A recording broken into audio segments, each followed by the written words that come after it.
And we are live. Hey everyone, my name is Mohammed. I'm an artist. I'm from Sudan, recently moved to Canada, and I am going to be telling you more about my artistic journey with my co host, Nina. Hi, Nina. How's it going? Hey Mo, it's going great. Thanks for having me. I'm excited to dive into your story today and learn all about your journey from Sudan to Canada. So, Okay. what's been the most surprising thing about life in Canada so far? The most surprising part is the winter. The winters are brutal. This is my first winter here. This is my first time experiencing minus 26 degrees Celsius. And I cannot say that I would like going out in this weather. Oh man, minus 26? That's no joke. The Canadian winter really hits different. How are you holding up with it? Got all the layers and the warm drinks ready? Yeah, I have my tea right here, and yeah, just finished it. But yeah, it's an experience, I can say. Nice. Tea's the perfect winter companion. What kind of tea do you go for? Something classic or a bit more adventurous?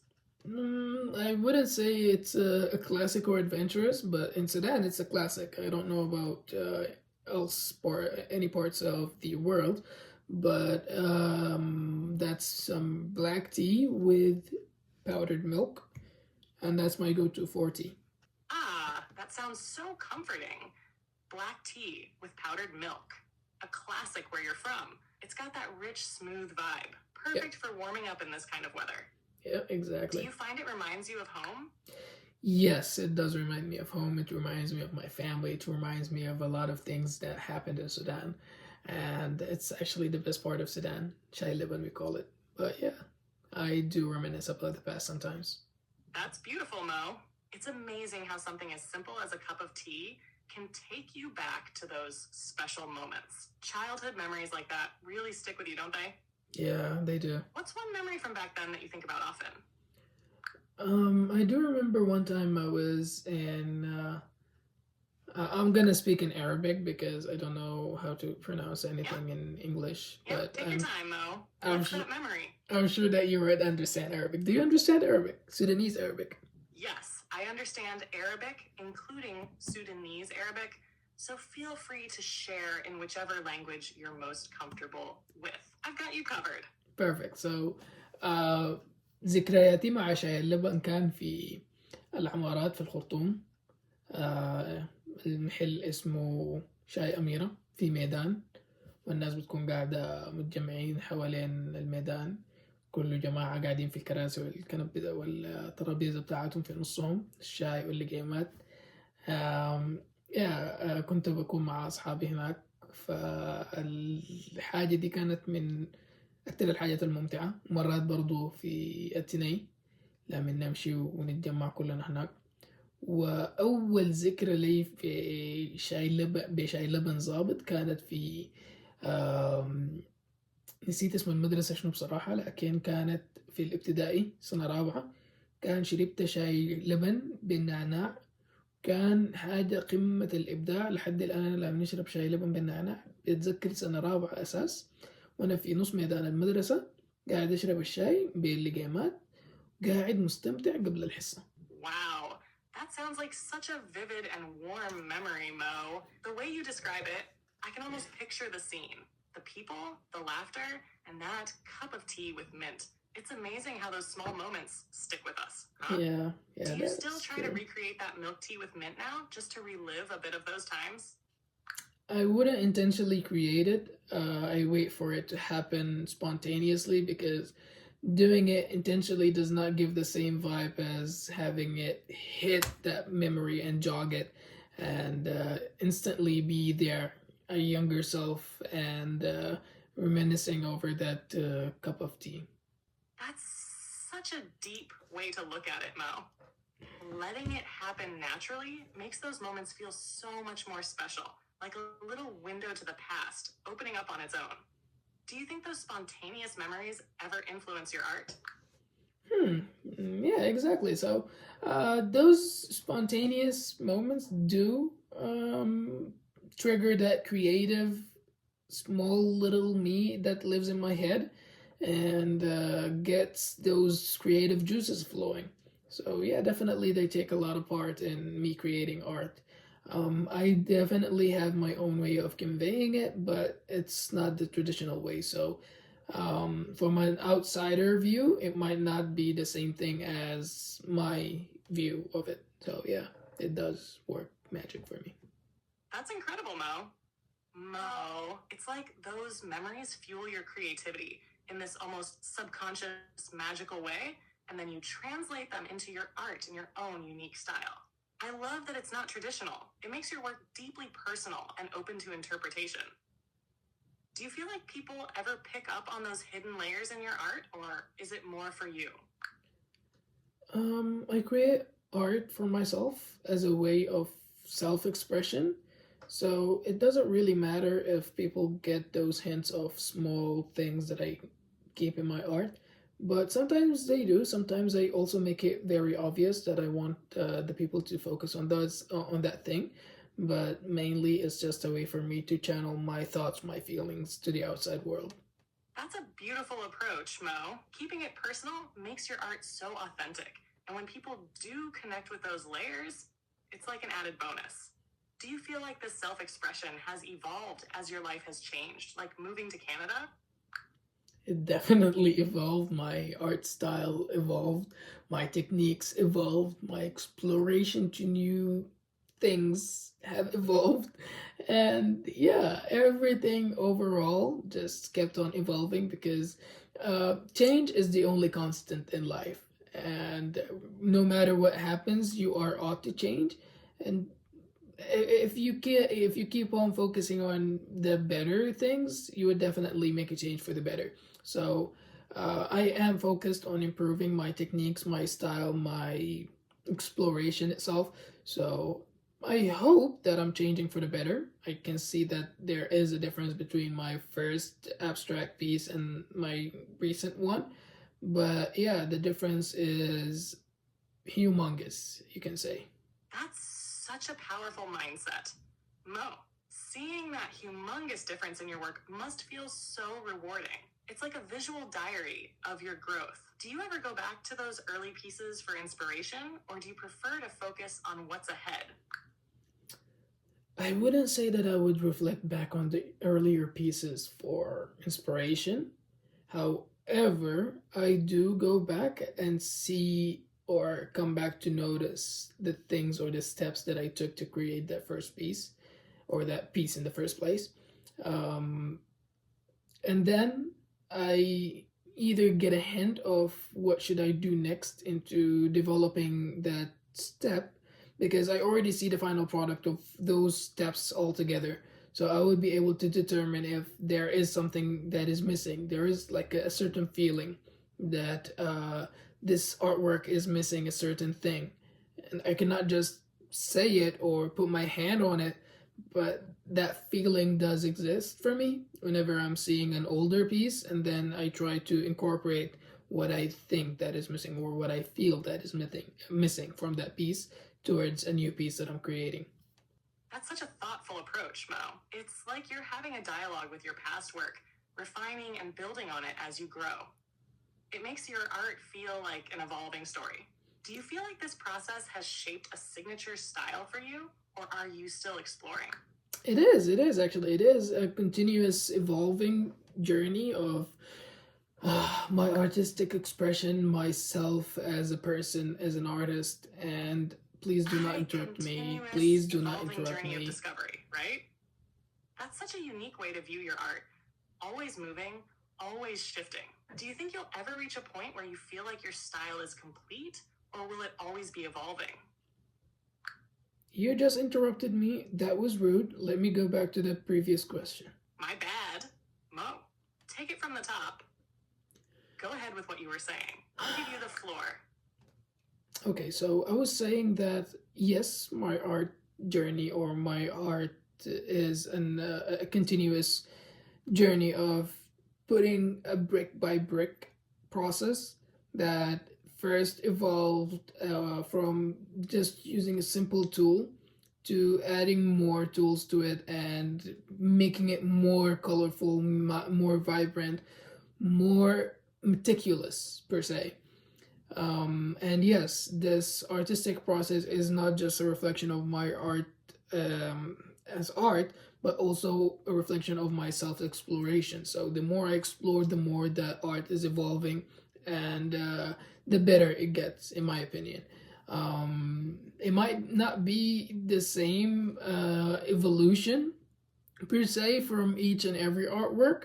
It might be even a step back in some artworks, and then like I just needed to explore that idea for a moment, or just to create something in that hint of an idea, and afterwards I would be left with an artwork that either serves that idea and give it the same credit that it deserves, or I end up with a learning experience that I would be applying in my next artwork. Does that make sense? That makes perfect sense, Mo.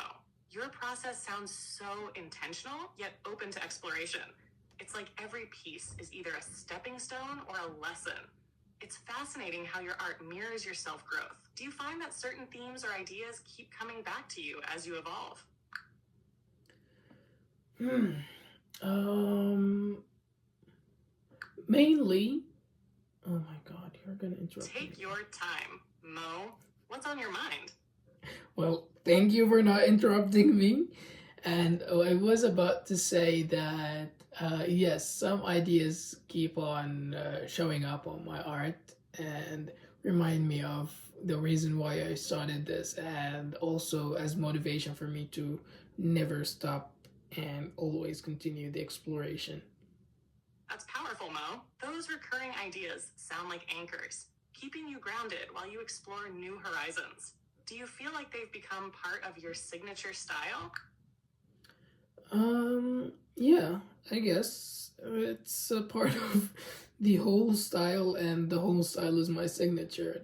I'm not trying to generalize things, but for the longest time, I am trying to make myself memorable or distinguishable through my art from the first glance, and I think that is the first step that every artist should do or focus on from the get go. Try to develop a style that makes you your own, that is recognizable as a signature of you or a reflection of yourself.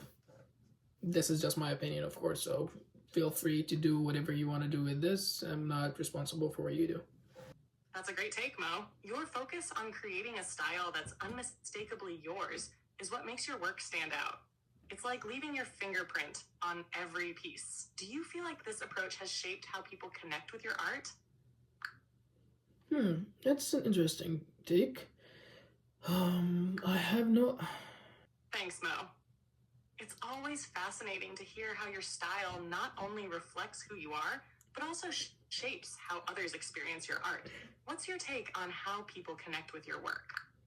Okay, so when you say that how other people interact with my art, I do not have a means to determine how people would perceive my art. I haven't went out and asked people, what do you think about my art, and uh, talk to them about it.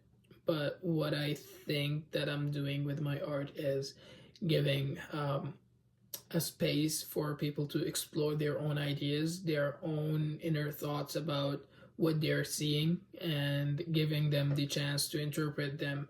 And them is for the artworks. Interpret the artworks as they want, and have a very big space to give it or assign it the meaning that they want. Um, because art is subjective, and what I like might not be something that you like, but eventually people tend to agree on certain criterias.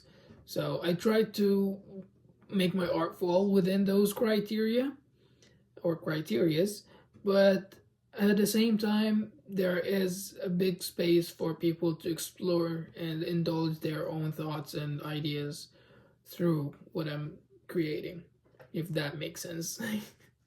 That was long-winded, but I really hope I got my point across.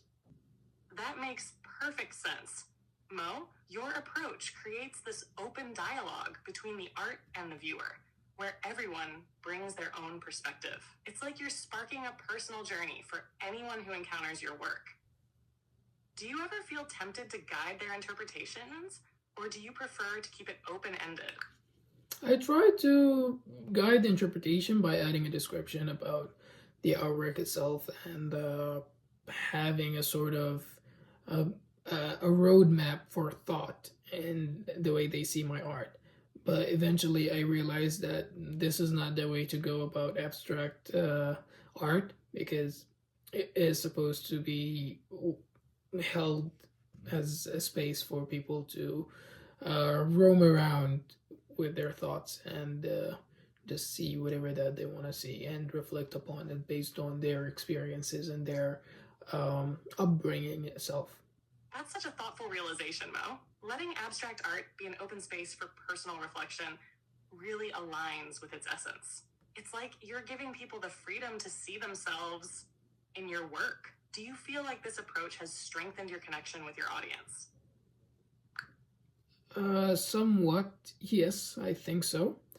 I try to also not be so obvious about what I'm doing with the art because if I became very obvious about what I'm doing, I'm also exposing myself because it's a reflection of me and I don't want to expose myself. So it is hidden layers upon layers on the art and in hopes that someone would be curious enough to figure it out. Um, yeah, art is to me is about being vulnerable and to share things that you wouldn't normally share with other people through the artistic expression. That's such an honest perspective, Mo. Your art becomes this intricate puzzle, inviting curiosity, but still keeping parts of yourself protected. It's like a delicate balance between vulnerability and mystery. Do you find that this makes creating art feel more personal or even therapeutic? Yeah, I actually use art as therapy. That's amazing, Mo. Art as therapy really deepens its purpose. It's not just about creating, but also about healing and self discovery. Does that therapeutic aspect guide the themes or emotions you explore in your work? Not really. It's Just more of a natural flow, right? It yeah, sounds exactly. like you let the process guide itself rather than forcing it. Feel Yeah, free to elaborate if I'm off track. exactly. You're not off track, but thank you for addressing this point. And yes, I try to keep it spontaneous and not to overthink it because I overthink a lot of things, but I do not overthink art. It's the only way that my mind would be very quiet and very still in the matter of making the art. I don't overthink, and that is very helpful for me. That's so powerful, Mo. Art becomes your quiet space, a way to just be in the moment without all the noise. Do you feel like that sense of calm shows up in the final pieces? Or is it more about the process itself? Well, have you ever heard about the saying, as above, so below, and order and chaos? So, for me, I think that my artworks are a little bit chaotic, where I tend to keep my life within order. So, that's also another thought that I explore, where I try to make my art as my chaotic space because I already have a lot of noises in my head, and that noise is kept quiet when I'm drawing and focusing on that particular task. But yeah, I try to keep it as chaotic but also as organized as possible to make it beautiful. That's such a fascinating balance, Mo. Order in life and chaos in art. It's like your artwork becomes a mirror for what's happening internally, but in a way that feels organized and intentional. Do you find that this duality keeps you grounded? This duality definitely keeps me grounded because without it, I would have lost my mind long time ago. Whenever I find myself in the need of some relief or some break from my mind, I just tend to hold the pen and start drawing, or even just any paper and doodle myself away. That's so powerful, Mo. Your art really becomes your anchor, a way to find balance when things feel overwhelming. Do you think this grounding process influences how you approach other aspects of your life? It definitely does. Definitely does. It keeps me from roaming around thinking that everything would happen on its own. So I try to keep my life intentional and my heart spontaneous. Um, so that balance also takes back to me having an anchor of my for myself as an artist. Um, I try to be intentional as much as possible, and I also intend to wrap things up here. So we have around 2 minutes to wrap things up, and yeah. So how about we wrap it up and finish this interview? Got it? Mo, let's bring it all together. Yep. All right, everyone. Thanks for tuning in and getting a glimpse into Mo's incredible artistic journey. We've explored balance, creativity, and self-expression. And there's so much more to come. Stay tuned for future episodes where we dive even deeper. Until next time, take care and keep exploring your creative side. This is awesome. Thank you so much, Nina. Really appreciate your help. You also gave me a lot to think about and also a lot of reflection to be done. And you effectively drained my social battery, even though that you're not a human, but it felt like socializing. So thank you for keeping the conversation going. Thank you for acting as my co-host and my imaginary human. Mo, it's been an absolute pleasure. I'm glad I could help spark some reflection and keep things flowing. Draining that social battery means we really dug deep, and that's what makes this special. Thank you for letting me be part of your journey and for treating this like a real collaboration. I'm here whenever you're ready to do it all over again. Until next time, take care, Mo. Thank you. Bye, Nina.